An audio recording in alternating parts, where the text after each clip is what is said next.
Lucknow express news Bharat और मैं हूं आपके साथ 500 और एक बार फिर चर्चा होगी हरियाणा के जिंद में चंद्रशेखर रावण पर हुए हमले को लेकर, क्योंकि देखिए इसमें कई तरीके के सवाल खड़े हो जाते हैं। सबसे पहला सवाल कि पुलिस प्रशासन इतना ढीला क्यों था। उसके बाद हमले के बाद चंद्रशेखर रावण और हरियाणा के पूर्व उप मुख्यमंत्री दुष्यंत चौटाला जब चेतावनी भी दे देते हैं और धमकी भी देते हैं इस तरीके से कहकर कि हम आपको सिर्फ एक घंटे का समय दे रहे हैं, जल्द से जल्द कार्रवाई की जाए। उसके बाद भी कार्रवाई नहीं की जाती।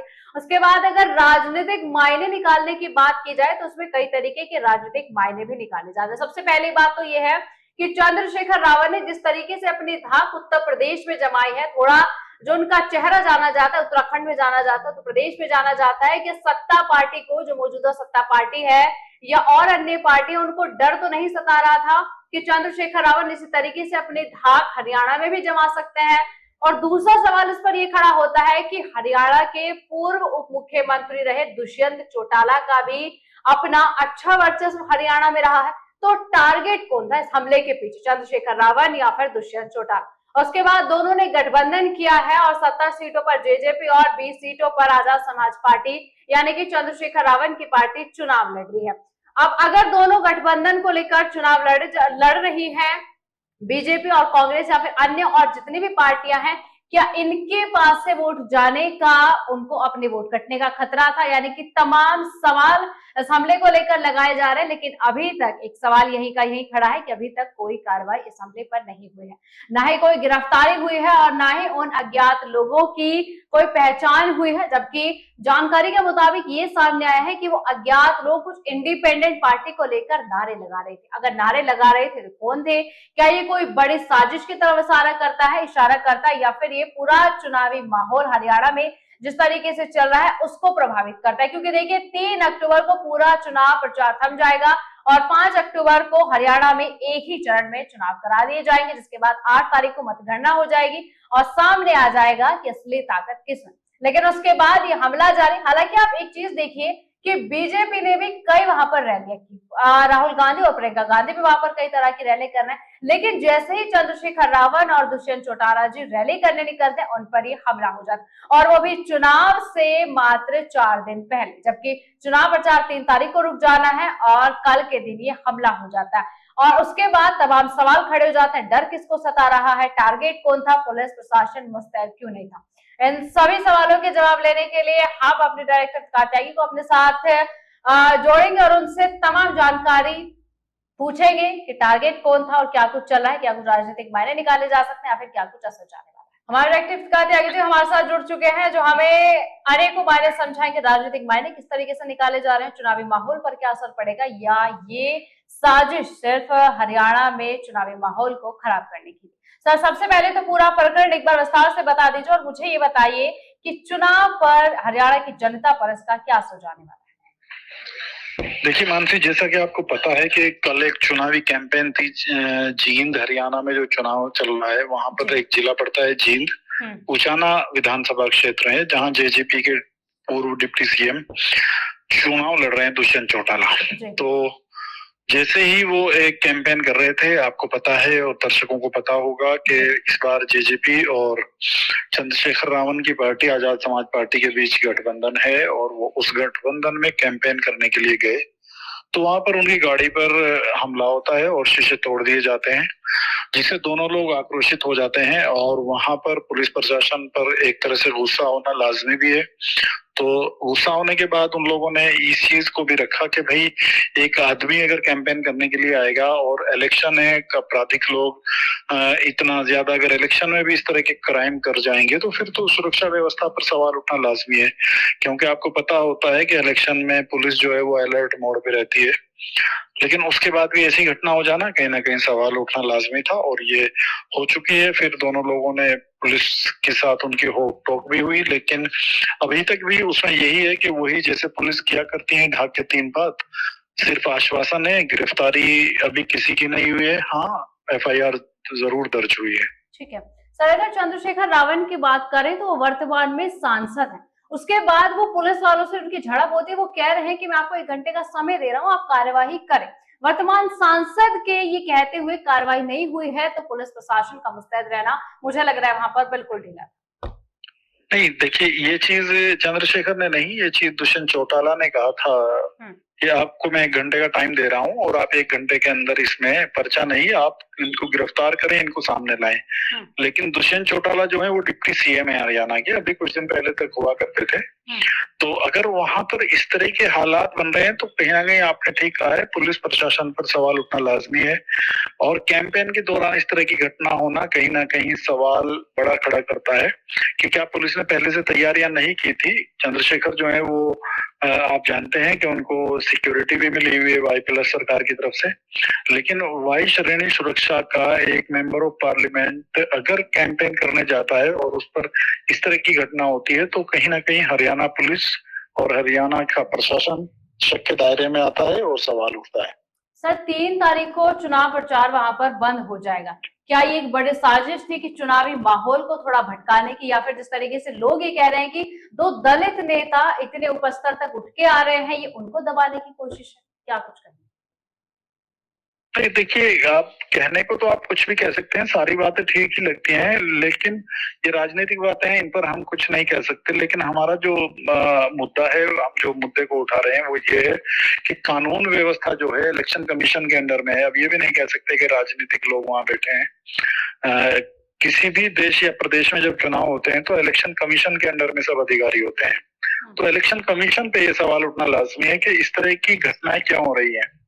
और ऐसे नहीं कि ये प्रोग्राम पहले से तय था और वहां के लोकल एडमिनिस्ट्रेशन को पता था कि इस तरह का प्रोग्राम होना है और चंद्रशेखर आएंगे यहाँ पर, वो रोड शो निकालेंगे।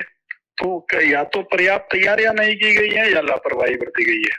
ठीक है सर, कुछ लोग तो शक के आधार पर, जिन लोगों के से हमने प्रतिक्रिया लिया, जिन लोगों के कमेंट्स इस घटना पर पड़े, सीधा सीधा शक जता रहे हैं बीजेपी पार्टी के ऊपर कि उनको डर है कि उनके वोट कट जाएंगे, जबकि चुनाव तो कांग्रेस पार्टी भी वहां पर बढ़ चढ़कर लड़ रही है। देखिए कहीं ना कहीं इस बार हरियाणा में बीजेपी जो है वो बैकफुट पर है, आपको मानना पड़ेगा। कई सारी ऐसी घटनाएं हुई हैं और राजनीतिक समीकरण भी बीजेपी के पक्ष में नजर नहीं आ रहे हैं। तो बीजेपी को नुकसान होगा ये भी कहा नहीं जा सकता, लेकिन हाँ ये पक्की बात है क्योंकि जेजेपी जो है वो अच्छा खासा असर वहां पर रखती है और चंद्रशेखर भी उभरते हुए नेता है, उनका भी फैन फॉलोइंग है, उनका भी वोट बेस थोड़ा बहुत वहां पर है।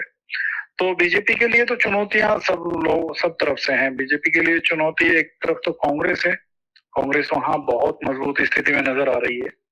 दूसरी स्थिति ये है कि ये कई सारे गठबंधन वहां चुनाव लड़ रहे हैं, वहां मायावती भी एक गठबंधन करके चुनाव लड़ रही हैं, उधर चंद्रशेखर भी एक गठबंधन करके चुनाव लड़ रहे हैं। तो पार्टियां कई सारी वहां पर चुनाव मैदान में है। लेकिन अगर हम मुकाबले की बात करें तो मुकाबला सीधा सीधा वहां बीजेपी और कांग्रेस में ही है। अलबत्ता कुछ सीटों पर यह मुकाबला त्रिकोणीय या चतुष्कोणीय भी होता हुआ नजर आ रहा है। ठीक है सर, सबसे बड़ा सवाल जो भी समझना मुश्किल हो रहा है, जैसे आपने कहा कि चंद्रशेखर रावत उभरते हुए नेता है, जबकि दुष्यंत चौटाला डेप्यूटी सीएम रह चुके हैं, तो टारगेट कौन था इस हमले के पीछे, दुष्यंत चौटाला या फिर चंद्रशेखर रावत? नहीं देखिए, गाड़ी जो है वो चंद्रशेखर रावत की तोड़ी गई है, तो इसका मतलब ये है कि वो चंद्रशेखर रावत पे ही टारगेट था।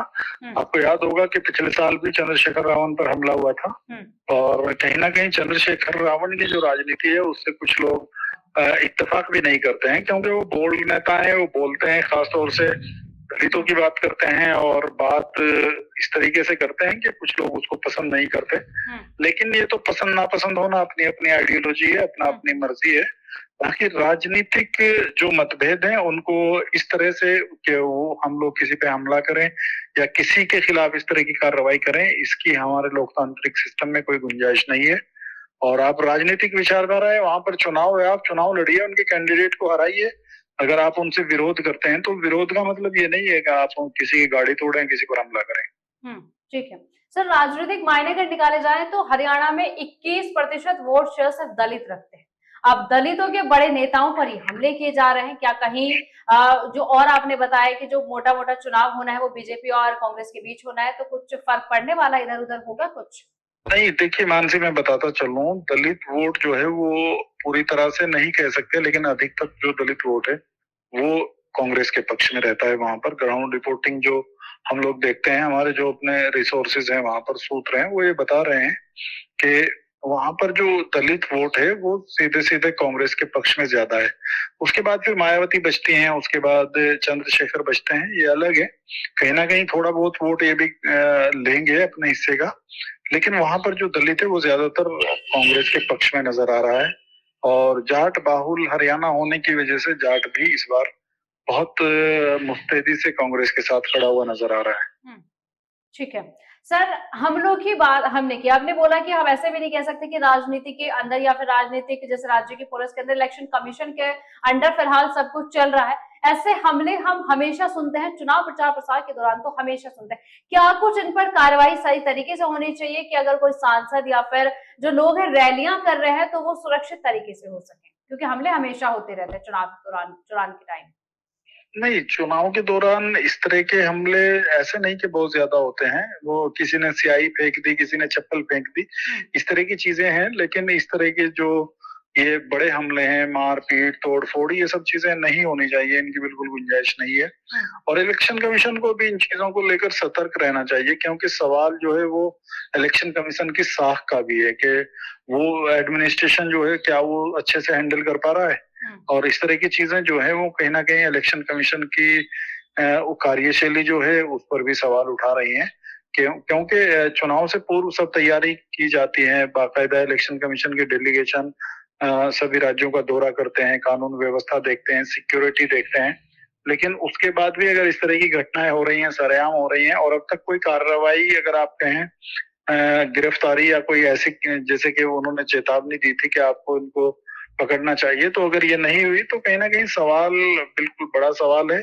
और इलेक्शन कमीशन को नजीर बनाना चाहिए कि इन फ्यूचर ऐसा एक घटनाएं ना हो। ठीक है सर, आखिरी सवाल आपसे लेते चलेंगे कि क्या अभी तक समीकरण लग रहे हैं, किसका पलड़ा ज्यादा भारी ज्यादा दिख रहा है? 10 सालों से सत्ता में बैठी बीजेपी या फिर कांग्रेस जिस तरीके से थाक जमाने की कोशिश कर रही है कांग्रेस, क्या कुछ लग रहा है हरियाणा के? बिल्कुल, हरियाणा चुनाव में नहीं, आप समझिए कि जब जेजेपी बीजेपी से अलग हुई थी तो उस वक्त भी कांग्रेस को ऑफर किया था जेजेपी ने कि आप बीजेपी सरकार गिराइए और हम लोग आपके साथ हैं। तो हरियाणा में जो स्थिति है वो बीजेपी के बहुत माकूल नहीं है। और वहां पर आप समझ लीजिए किसान आंदोलन हुआ, वो सब चीजें जो हैं, और फिर एमएसपी बड़ा मुद्दा है। आपको पता है हरियाणा किसान बाहुल क्षेत्र है, वहां पर किसानों का एक मुद्दा बिल्कुल चुनाव को प्रभावित कर रहा है। फिर हरियाणा जो है वो खिलाड़ियों का भी स्टेट कहा जाता है। तो खिलाड़ियों का आपको पता है, विनेश फोगाट खुद चुनाव लड़ रही है, तो खिलाड़ियों के साथ जो कुछ जंतर मंतर पे हुआ पहलवानों के साथ, उसको भी कहीं ना कहीं इस चुनाव में मुद्दा बनाया गया है। एमएसपी बड़ा मुद्दा है। और सबसे बड़ी बात यह है कि जाटों के अंदर कांग्रेस को लेके एक नाराजगी नजर आती है, जो कि जाट जो है वहाँ निर्णायक भूमिका निभाते हैं किसी भी सरकार में। क्योंकि अगर ऐसी स्थिति ना होती तो जेजेपी खुद साथ नहीं छोड़ती, जेजेपी खुद सरकार से अलग हो गई। नहीं तो सत्ता में रहते हुए चुनाव में जाना फायदेमंद होता है हमेशा, लेकिन जेजेपी ने चुनाव से पहले ही साथ छोड़ दिया बीजेपी का। तो इसका मतलब यह है कि जेजेपी ने भांप लिया कि वहां पर इस बार बीजेपी के लिए कड़ा इम्तिहान है और मुश्किलों का सामना है। कांग्रेस के पास प्लस पॉइंट यह है कि बहुत सारे नेता जो हैं कांग्रेस में शामिल हुए हैं, कई सारे लोगों ने कांग्रेस को समर्थन दिया है। और कई पार्टियां ऐसी भी हैं चुनाव के बाद जो कांग्रेस अगर कहीं कमी पड़ती है एक आध सीटों की, तो वो कांग्रेस को समर्थन देने की कोशिश करेंगे, क्योंकि बीजेपी के खिलाफ एक नाराजगी का भाव नजर आता है। तो इसका कहीं ना कहीं बीजेपी इस बार हमर में फंसी हुई नजर आती है और कांग्रेस को थोड़ा अपर हैंड है वहां पर। अब देखने वाली बात यह है कि लोकतंत्र में जनता जनार्दन होती है, वही तय करती है। अब ये तो वोटिंग के बाद ही, और वोटिंग के बाद नहीं बल्कि ये तो काउंटिंग के दिन ही पता चलेगा कि जनता ने किसको ताज पहनाया है। लेकिन अभी तक की जो स्थिति है उसमें कांग्रेस बहुत अच्छी स्थिति में नजर आ रही है और बीजेपी मुश्किल में है। ठीक है सर, बहुत शुक्रिया आपका हमारे साथ जुड़ने के लिए और तमाम जानकारी साझा करने के लिए। देखिए, तमाम सवालों के जवाब हमने लिए, राजनीतिक मायने क्या निकाले जाए, डर किसको सता रहा है, टारगेट कौन था, लेकिन इसमें सबसे बड़ा सवाल जो ऊपर आकर खड़ा होता है वो ये कि पुलिस प्रशासन में ढिलाई क्यों?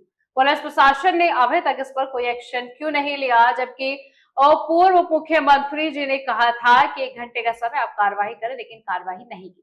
उसके बाद लोगों के मन में ढेर सारे सवाल ये भी उठ रहे हैं कि टारगेट किसको बनाया जा रहा है, कहीं चंद्रशेखर का इस तरीके से उभरना राजनीति में या राजनीतिक गलियारों में ये किसी के लिए डर का माहौल तो पैदा नहीं कर रहा है, या फिर दो बड़े दलित नेता दुष्यंत चौटाला और चंद्रशेखर रावण अगर मिल चुके हैं तो क्या राजनीति में कुछ उलट पलट हो सकता है? देखिए, तमाम सवाल है और तमाम सवालों के जवाब हमने लेने की कोशिश की, लेकिन अभी तक सिर्फ एक सवाल पर क्वेश्चन मार्क लगा हुआ है कि पुलिस प्रशासन ने इतनी ढिलाई क्यों बरती या फिर एक्शन अभी तक क्यों नहीं लिया गया। इस मामले को लेकर और जो भी अपडेट होगा वो भी हम आपसे साझा करेंगे। तब तक के लिए आप देखते रहिए एक्सप्रेस न्यूज।